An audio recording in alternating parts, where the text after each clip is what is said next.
আসসালামু আলাইকুম ভাই। ওয়ালাইকুম আসসালাম। থেকে ভাই আমরা আসছি কুয়াকাটার থেকে। কদিন আগে আসছিলেন? আজকে 3 দিন আগে আসছি। 3 দিন আগে আসছিলেন। জি, তারেক রহমান সাহেব বাংলাদেশে আসবে এই আগ্রহ নিয়ে আসছি যে তাকে আমরা এক নজর দেখার জন্য। আপনারা এই যে খাবারটা খাইতেছেন মনে হয় আপনারা দেখেন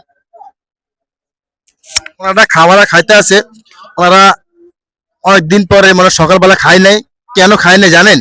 সকালবেলা খাইলে এখানে কোনো বাথরুম করার মতো জায়গা নাই, কিবা কোনো একটা খাইলে বাথরুম করবো, পানি খাইলে প্রস্তাব ধরবো। এই জন্য ওনারা খাইলে না খায় এক নজর দেখার জন্য দেশ নায়ক তারেক রহমানের কি ভালোবাসা আন্তরিক তার ভিতরে। দেখেন এই মানুষটি, দেখেন রাস্তায়, দেখেন এই যে ভাত এক লোকে ভাত দিয়া গেছে, এখন কি করবো, এখন পেটের খিদা না খায় তো থাকতে পারে না। এখন পেটের খিদা না খায় থাকতে পারে না, খিদা তো আগে দেখতে হবে কয় বেলা না খায় থাকতে পারে। তাও ওনারা আশাটা পূরণ হয় নাই। দেশ নায়ক তারেক রহমানের এমনও দেখা পায় নাই, দেখতে পারে নাই।